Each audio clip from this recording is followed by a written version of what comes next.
नमस्कार, स्वागत है आपका केकेडी न्यूज़ पे। आज हम एक बहुत बड़ी शख्सियत के बारे में आपसे चर्चा करने के लिए आए हैं। वो वह शख्सियत थी जिसने भारत में एक बहुत बड़े रेवोल्यूशन परिवर्तन करने का काम किया और इतना व्यापक परिवर्तन था जिसको सभी ने सराहा।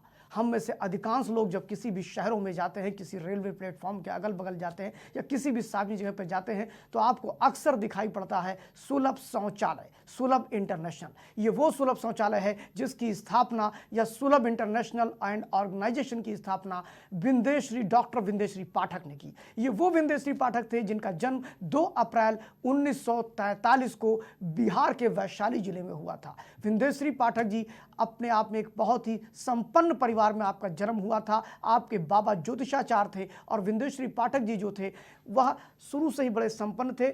उनके मन में करुणा थी, भाव था, दया था और कुछ कर गुजरने की इच्छा थी। बचपन से वैसे मेधावी थे और विंदेश्री पाठक जी ने गांधी जी के विचारों को लेकर के चलना शुरू किया। विंदेश्वरी पाठक बचपन से ही अपने घर में देखते थे कि जो शुष्क शौचालय होते हैं उसमें जो महिलाएं काम करने आती हैं या जो पुरुष काम करने आते हैं उनके साथ छुआछूत का व्यवहार किया जाता है, उनको एक अलग दृष्टि से देखा जाता है। उनके छू जाने पर लोग तरह तरह की बातें करते हैं, गंगा जल से स्नान करते हैं और भी बहुत सी ऐसी चीज़ें थी जो उनको अच्छी नहीं लगती थी। उन्हें लगता था एक मानव होकर के मानव पे इस प्रकार का अत्याचार नहीं होना चाहिए। विंदेश्वरी पाठक जी का ये मानना था कि हम सुझाव न दे करके, इस पे ग्लानि न प्रकट करके कुछ करना चाहिए और बड़ा करना चाहिए, ऐसा सोचते थे। विंदेश्वरी पाठक जी जो कि बचपन में उन्होंने अपनी स्कूली शिक्षा अपने गाँव में ही पूरी की, उसके बाद वो पटना चले जाते हैं। पटना में स्नातक करने के बाद उनकी बहुत इच्छा होती है कि वह अपराध विज्ञान से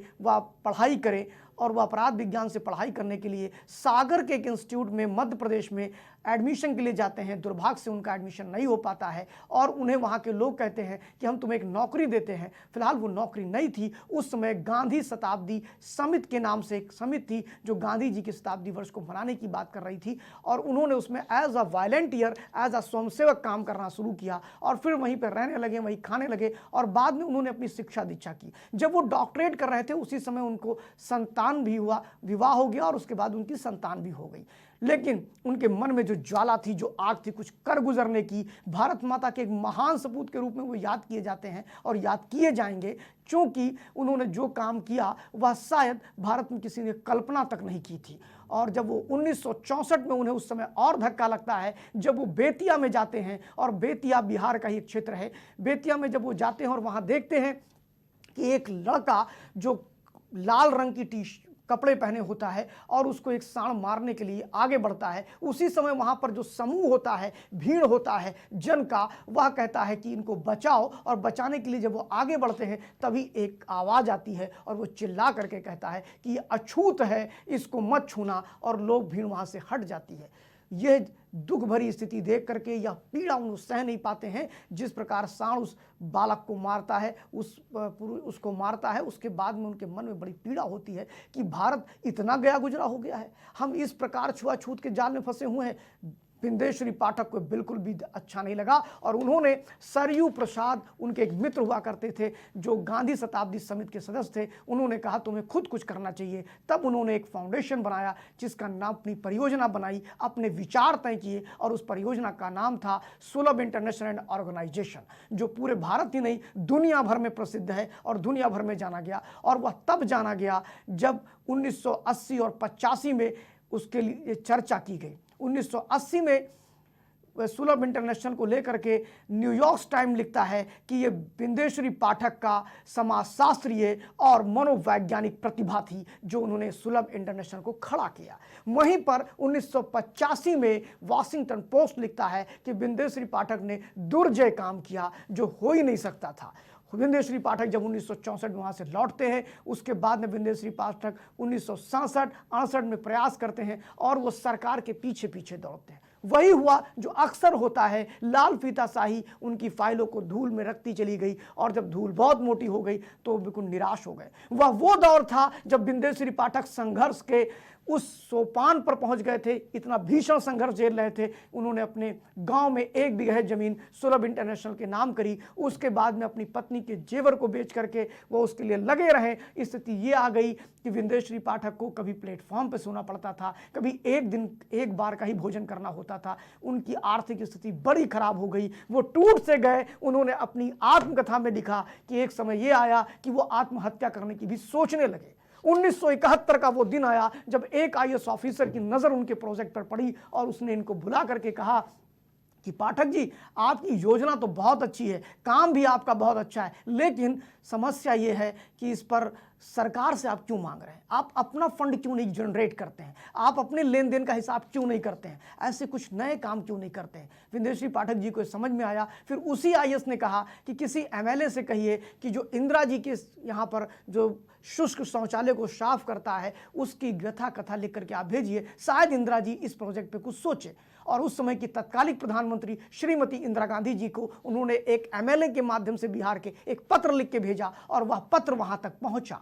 और जब वो पत्र वहां पहुंचा तो इंदिरा जी ने उस पर एक्शन लिया और उन्होंने अपने लाल फीताशाही IAS और PCS लॉबी और बाबुओं को कहा कि इस पर कार्रवाई होनी चाहिए। फिर वही ढाक के 3 पाद वो लाल फीताशाही अफसरों ने उसको वैसे ही कर दिया, उसका कुछ भी नहीं हुआ। पाठक जी बहुत परेशान हुए, कुछ समझ में नहीं आ रहा था। तभी एक उम्मीद की किरण सी आई और आरा में नगर पंचायत नगर पालिका परिषद के एक अधिकारी ने उनको बुलाया और कहा कि पाठक जी, हमारे यहाँ एक शौचालय बनाइए, जिस प्रकार के आप प्रोजेक्ट की बात कर रहे हैं कि जिसमें किसी को मैला उठाना नहीं होगा, ये करके हमारे यहाँ दिखाइए। और आरा में उन्होंने अपना पहला सुलभ शौचालय बनाया और उसको 500 रुपये उन्हें उस समय मिले थे और उसकी ख्याति दूर दूर तक फैलने लगी। स्थिति ये आई कि 1980 तक पटना के अंदर 25,000 सुलभ शौचालय बनाए गए और उतना लोगों ने प्रयोग करना शुरू किया। 1980 में जब उन्होंने सुलभ शौचालय बनाया तो न्यूयॉर्क टाइम्स में लिखना शुरू किया। 85 में वाशिंगटन पोस्ट ने उनको रिमार्क्स देना शुरू किया। और आपको बता दें कि श्री विंदेश्वरी पाठक जी ने मैला ढोने वाली महिलाओं को बिल्कुल मुक्त कर दिया, मैला ढोने की प्रथा से समाप्त कर दिया। और आज आप बताइए पूरे भारत में कहीं भी आपको मैला ढोने वाली पुरुष या स्त्री नहीं दिखाई पड़ते हैं। उन्होंने सबसे ज़्यादा काम बिहार में किया, राजस्थान में किया, उत्तर प्रदेश में किया और मैला ढोने वाली प्रथा को समाप्त करने के लिए उनका अनूठा प्रयोग हुआ। उन्होंने जिस प्रकार के शौचालय का प्रारंभ किया, देखते ही देखते उस प्रकार के शौचालय पूरे देश में विकास करते चले गए। और उन्होंने इसके अलावा उसके प्रबंधन की भी जिम्मेदारी ली और रित नए प्रयोग करने प्रारंभ किए। उन्होंने जो मैला ढोने वाली महिलाएं थी उनके साथ बैठना, खाना, उठना और उनको बाई एयर प्लेन से उन्हें अमेरिका घुमाना, संयुक्त राष्ट्र संघ ले जाना, ऐसे बहुत जगह पर ले गए। विंदेश्वरी पाठक की प्रशंसा UNO ने भी की, विंदेश्वरी पाठक की प्रशंसा दुनिया के अनेक देशों ने की। और उन्होंने कहा जो मैला ढोने वाली मेरी माँ है, मेरी बहन है, इनको भी दुनिया देखनी चाहिए। और विंदेश्वरी पाठक के सुलभ इंटरनेशनल ने उनको दुनिया भर में घुमाने का काम किया। विंदेश्वरी पाठक से मिलने के लिए आपसे बता दूं कि 1980 में देश के राष्ट्रपति वेंकट रमन, इसके अलावा उपराष्ट्रपति शंकर दयाल शर्मा और राजीव गांधी जी ने 1988 में उनसे व्यक्तिगत मुलाकात करी। और विंदेश्वरी पाठक जी को पोप जॉन पॉल द्वितीय ने भी सम्मानित करने का काम किया। पद्म भूषण से भी वो सम्मानित हुए, कई तरह के पुरस्कारों से वो सम्मानित हुए। विंदेश्वरी पाठक ने वो करके दिखाया जो किसी ने नहीं किया। महात्मा गांधी के पौत्र जगमोहन गांधी कहते हैं कि मैं उनके पुत्र का पुत्र हूं, लेकिन विंदेश्वरी पाठक उनकी आत्मा का पुत्र है, गांधी जी की आत्मा का पुत्र है विंदेश्वरी पाठक। यह बात उन्होंने कही। और आप देखिए विंदेश्वरी पाठक जी यहीं पर नहीं रुके, उन्होंने भारत की कुरीतियों को लेकर के बहुत संघर्ष किया। छुआछूत को लेकर के विंदेश्वरी पाठक ने नाथ द्वार के मंदिर में ब्राह्मणों और जो छुआछूत मैला ढोने वाले हमारे जो अछूत भाई थे उनको साथ में मंदिर में प्रवेश दिलाने के लिए संघर्ष किया। और वह संघर्ष कोई हथियारों का नहीं था, वह संघर्ष कोई मारपीट का नहीं था। उन्होंने बाकायदा, विनम्र व्यक्ति थे विंदेश्वरी पाठक जी, बहुत ही कोमल थे, बहुत ही सहृदयी थे, बहुत दयालु थे। उन्होंने विंदेश्वरी पाठक जी ने जाकर के वहाँ के ब्राह्मणों से बातचीत किया, उन्होंने विनय किया और दोनों को साथ बैठाया। इसकी गूंज दिल्ली तक पहुंची, देश के बड़े बड़े नेताओं तक पहुंची और उन्होंने विंदेश्वरी पाठक को बड़े सम्मान की दृष्टि से देखा कि जो काम नेता नहीं कर पाए वो एक विंदेश्वरी पाठक जी ने करके दिखाया। विंदेश्वरी पाठक जी यहाँ से और आगे बढ़ते हैं और उन्होंने 2012 में विधवा महिलाओं को लेकर के, और जो हिंदू समाज की जो एक कुरीति थी कि विधवाएं सफ़ेद वस्त्र ही पहनेंगी, वह किसी भी फंक्शन में नहीं प्रतिभाग कर सकती हैं, वो कलरफुल कपड़े नहीं पहन सकती हैं, वो होली नहीं खेल सकती हैं। इस धारणा को दूर करने के लिए उन्होंने एक नया फाउंडेशन तैयार किया और 2012 से मथुरा या जहां भी ऐसी महिलाएं हैं जो विडो हैं, विधवा हैं, उनको महीने का 2000 रुपए देना प्रारंभ किया। उन्होंने कहा इससे उनको आत्मबल मिलेगा। इसके अलावा उनके साथ होली खेलना प्रारंभ किया, उनको शिक्षित करना प्रारंभ किया, और मथुरा से लेकर के कई जगह, और इन सारे कामों में वो स्वयं इन्वॉल्व होते थे। अगर आप भारतवर्ष में जहां भी सुलभ इंटरनेशनल के काम हुए हैं वहां जाके बात करेंगे तो सामान्य व्यक्तियों की तरह ही बातचीत करते थे, उनसे मिलते थे। आपको बता दें कि मैथिली भाषा को लेकर के उनका बड़ा ही अलग से ही, मैथिली भाषा को लेकर के उनका एक अलग ही प्रेम रहा। और अभी मैं आपको बताना चाहूँगा कि सिर्फ मैला ढोने की प्रथा से जब उन्हें अलग किया गया तो एक मन में और भाव आया कि अब उनके सामने एक समस्या थी, रोजगार की समस्या। अभी तक वो महिलाएं जो मैला ढोती थीं या जो पुरुष मैला ढोते थे, उनके सामने दिक्कत क्या था कि उनका रोजगार चलता था। इसके बाद उन्होंने विंदेश्वरी पाठक जी से एक प्रश्न किया, और वह प्रश्न ये था विंदेश्वरी पाठक जी से कि इसके बाद हम करेंगे क्या? आपने जगह जगह जो ये शौचालय बना दिए हैं, उसके बाद तो मेरा कारोबार ठप हो गया, हमारे बच्चे जीवन यापन कैसे करेंगे, हम अपना जीवन यापन कैसे करेंगे? तो विंदेश्वरी पाठक जी ने एक बहुत बड़ा काम किया। उन्होंने कहा कि हम आपको अधर्म नहीं छोड़ेंगे, हम अंतिम समय तक आपका साथ देंगे। और विंदेश्वरी जी ने उनको एजुकेट किया, उनको कढ़ाई सिखाया, उनको सिलाई सिखाया, उनको ब्यूटिशियन का कोर्स सिखाया, उनको कौशल विकास से लैस कर दिया, सबको अपना उद्योग दे दिया। आज उन्हें उद्योगपति बनाने का काम अगर किसी ने किया तो विंदेश्वरी पाठक जी ने किया। मुझे लगता है कि विंदेश्वरी पाठक जैसी शख्सियत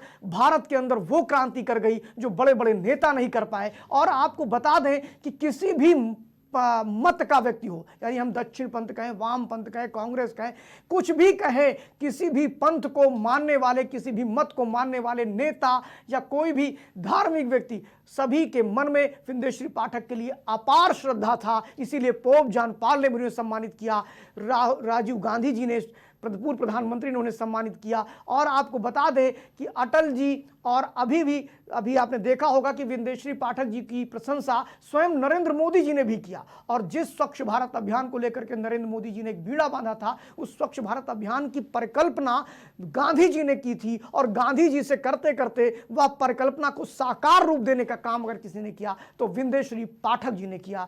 वह हमारे बीच कल नहीं रहे, इसका हमें बहुत खेद है। और भगवान ने इतनी बड़ी हस्ती हमारे बीच भेजी, और शायद उन्हें विंदेश्वरी पाठक के माध्यम से ही मैला ढोने की जो कुप्रथा भारत में थी, जो छुआछूत की परंपरा थी, उसके खिलाफ बिगुल बजाने का काम अगर किसी ने किया तो बहुतों ने किया। लेकिन विंदेश्वरी पाठक ने मनसा कर्मणा वाचा की तरह सिर्फ सुझाव देकर के काम नहीं किया, आंदोलन करके काम नहीं किया, बड़ी बड़ी बातें करके काम नहीं किया, काम करके दिखाया।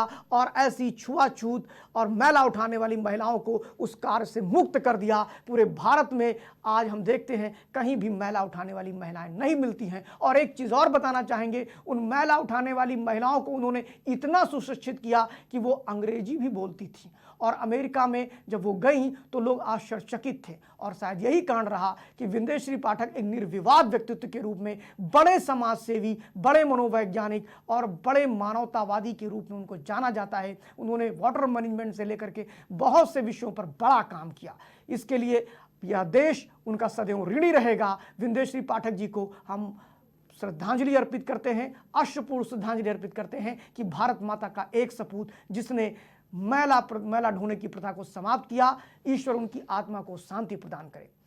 हम केकेडी न्यूज़ के साथ आप बने रहिए। मेरा यह कार्यक्रम यहीं पर समाप्त होता है। खबरों का सिलसिला आगे जारी है।